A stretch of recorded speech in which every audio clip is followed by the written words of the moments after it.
Hello YouTube, this is Morgan, Airspeed Prime, here at my next Teenage Mutant Ninja Turtles 2012 episode review. This one's going to be for Season 3, Episode 20, The Tale of the Yokai. And yeah, this was actually a really good episode. I had a suspicion that it would be at least something interesting just based on how last episode ended, and it turned out to be like a pretty good episode. We got some really good backstory. We finally got the full story of what exactly happened in Splinter and Shredder's past with Tang Shen and how exactly she died, I suppose, and this whole crazy sequence of events kind of ended up happening, like that kind of big origin story for basically most of the characters in the series. And so in that sense, it was like a really important episode to get. And it was actually really interesting the way it kind of came about. It wasn't just that it was one of the characters telling this story. It was that the turtles were actually physically transported in time and experienced this event in their master's past for themselves. And so that added a lot of intensity to it because they weren't just told an emotional story. They experienced it and were there and were a part of it. They thought they were changing time at certain points in this story and that they were going to affect the way things happened and affect themselves, when in fact, it was actually always meant to be this way. They were always part of the past. They always saved Hamato Yoshi in this event and basically assured that they were created and transformed into mutants and stuff like that. So some very nice stuff in the episode overall, and I definitely would say it's probably one of the best episodes of the series. No, it's definitely one of the best episodes of the series. Maybe not the best, because I still think the season 2 finale overall was like pretty amazing, but I'm this probably comes like second after that. Like it was honestly that good. It had action, it had emotion, it had intensity. It just was very different than basically everything else in the series. Like even the season 2 finale, there was intense moments, but it was primarily just like the Splinter Shredder's fight in that episode was incredibly intense. With this, it was like a whole episode where it felt like I was watching a different show. Even just from last episode, there was such a tonal shift in this episode. Like last episode was good, but it was kind of fun and silly, silly in a good way. Like it was kind of absurd, time travel, let's have this weird villain who is really powerful, but they're kind of playing him up as more of a kind of jokey villain. And then this time they're like, no, we're actually in the past. We're experiencing the most emotional and important moment in our masters' lives, and probably the events that lead to our creation. It was really, they made a big deal about this episode and they did it effectively, which, based on previous episodes, you wouldn't really instantly have faith in this show of actually nailing an episode like this. And definitely they didn't do everything perfectly. There were some issues that I'll get into. But on the whole, this was a very solid episode, and that just made me actually like excited. Like I haven't really been that excited about this show in a while, but this was honestly like a very good episode. And the one thing I actually found like kind of weird about the episode was just that when you first come into the basically the time period and realize, okay, I'm thinking they're in like feudal Japan straight away. And even when we're actually introduced to like Oroku Saki and Hamato Yoshi, I'm still thinking it's like feudal Japan. It's like it's okay, maybe it's not that far back, but it's a long way in the past. And then the turtles bring it up, and I'm like, oh wait, this is actually at most like 16 years ago, like they say. But because it's kind of so traditional, like ninja, and there isn't instantly a lot of technology around, it doesn't instantly become obvious that it's not actually that far in the past. Um, it's just this is a very traditional setting. Like it's always weird when like they're talking about clans, and at the same time there's basically modern day New York if they went there. It's just that really kind of a weird dynamic. But it worked, I suppose, to get across like where Splinter and Shredder kind of come from, where they have their origins, and getting to see them both in their kind of unchanged human forms was interesting. Obviously, Shredder is still a human, but obviously like unburned and stuff like that was interesting. In that they mention the word brothers a lot between these two, and it's just that they are basically the same age effectively, and were raised together, and so they effectively are considered brothers to each other. But it is not in a blood sense, like at all, because it's clear just from their names that they're not actually blood related, but just for being from the same clan and stuff like that. It just establishes their relationship and feud, I suppose, straight away, and also straight away they bring in Tang Shen, uh, who is not Splinter's wife, but the mother of his child, and I suppose the one he was going to marry.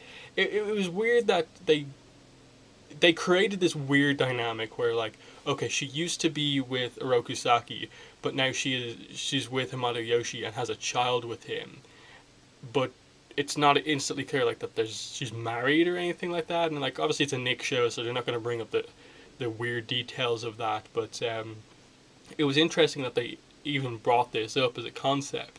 Who is she going to choose? That Rokusaki, she obviously broke up with him for certain reasons, his like true personality. Yet with Hamato Yoshi, he's more devoted to the clan than her and Miwa, the child, which it was really interesting to see a young Karai basically as well, and how the turtles kind of interacted with her from that point of view. They didn't overdo it, but just like scenes like Leonardo holding a kind of basically almost newborn Karai was such a weird scene, but it had impact just because it was so interesting and odd.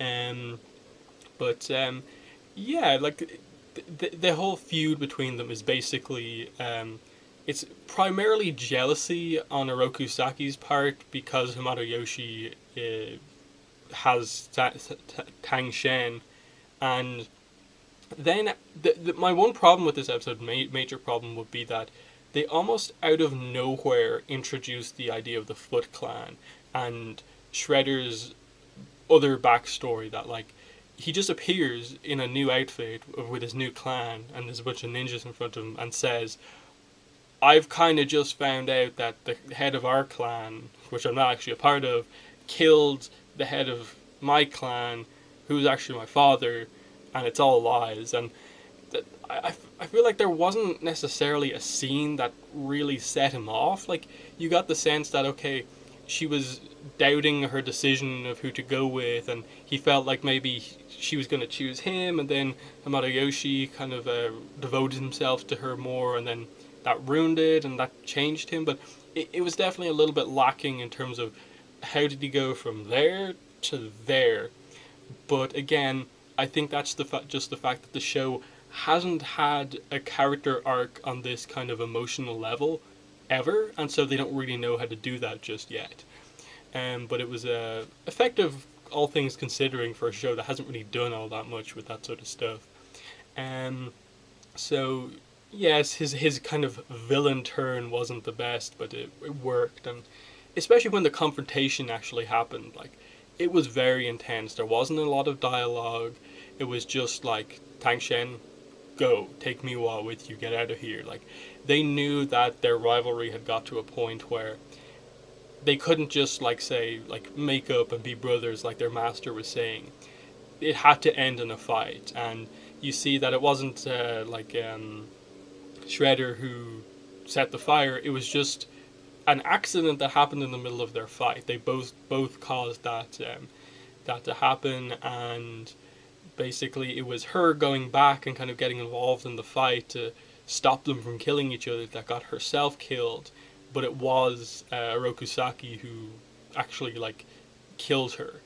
And on the way out, he took Karai, and you get that her leaving Karai outside to go in and interfere in the fight was what put everything together. It gave us the few details that we didn't quite have from that backstory, and it was pretty effective. We saw how he got burned, the kind of the bit of wood on fire falling on his face, stuff like that. So it explained a lot of little things here, and just the fact that the turtles actually, even it wasn't a time change thing that they changed the way it actually happened. They always were the ones who saved him from being trapped underneath all that rubble. So that was a kind of pretty cool reveal that it was always part of their destiny that they actually like that time travel actually was meant to happen, and they actually were meant to do that. So that was a really cool event. And especially the fact that there was definitely a little bit of a sense of like they didn't allude to it all that much, but that the turtles I think saw Karai outside and maybe could have taken her and stopped her from actually like being taken by Shredder, but they knew that that would change things, and they knew that they had to just leave things the way they were so that they wouldn't basically erase themselves from existence or change something, because they have saved the world already in the timeline that we have right now, and if they took themselves out of existence, they would basically affect the whole world, and that is not worth affecting the life of one person. So there was some really interesting stuff going on here overall. Other thing, I suppose the actual turtles' involvement in the episode, apart from just saving Splinter at the end, I I liked that they set up this whole thing, like the yokai thing is that it's this kind of Japanese thing of legend that they're these kind of Japanese mythical creatures who kind of appear, and if you're friendly to them, they will warn you of something about to happen. And then they bring up the idea of like what's a kappa, and they kind of like just go with it. That like we're a kappa. Hey Tang Shen, you're gonna listen to us now, and it was kind of a cool moment because given that Splinter is their father figure, this was the turtles interacting with the character who kind of just by nature of the way the relationships work out is effectively their mother figure. So that was interesting in that like she was kind of there in the house like making food for them, and just the interactions worked even though they were kind of giving her advice. It still had that kind of a feel of like if she was still alive and like Splinter and her were still together and they still had the turtles, that it would be a pretty nice family, but that's not the way things worked out. But I think it was just important that the turtles got to see this story. They experienced what actually happened, and so they understand their master better. They understand Oroku Saki better as well, I think, and that Mikey at one point said that, like he doesn't actually seem that bad, but obviously whatever happened, he did have a dark side to him, and he did go on from there to become the way he did, whereas Splinter was involved in this big event too, and he could have gone that way in terms of revenge for what happened, but he didn't. He became Splinter that we know, the good guy. So they realize kind of, I suppose, just the details of what exactly happened, and hopefully when there are the big confrontations between all of these characters as the series progresses, they'll reference this history, the fact that now more characters than just Splinter and Shredder know about it. So overall, really good episode. There's more to analyze in this episode than there has been in basically the entire season up to now. That is how good this episode was compared to like everything else this season. The problem, though, is where does the show go next week? I know the episode's called like something like Mega Shredder, Attack of the Mega Shredder, or something like that, and it seems to be a Leonardo focused episode. He goes to find Shredder and comes across this Mega Shredder thing. I don't know what that necessarily means in terms of an episode. Like, this new Mega Shredder thing is just going to be a random thing. It's going to be a threat in a fight, but is actual Shredder going to be in the episode? Is Splinter going to be referenced, or what? I assume they'll return to Splinter and there'll be a scene at the start where they reference what happened. I'd be really annoyed if they didn't. But I'm just like, is this just the show after a really good episode reverting back to the way it was? Because the following episode, episode 22, is going to be this weird episode where Donnie starts to lose his intelligence because of some event that happens. And like, right now, just based on this episode, that doesn't seem to fit into anything going forward. So I'm just a little bit worried that the series for the next couple of episodes, until they do their 2-3 part finale, whatever they want to do, is just going to return to form and just be the kind of oddball show that it usually is. I just would like a little bit of consistency, a run of episodes that link together more so than just a two-parter here and there. So, that's been the review. In the comments, let me know what your thoughts were on the episode. Did you really think it was a step up for the series, and stuff like that? And was it as big a deal as I'm making of it? But let me know your thoughts on the episode and my review. Thanks for watching this video, and bye.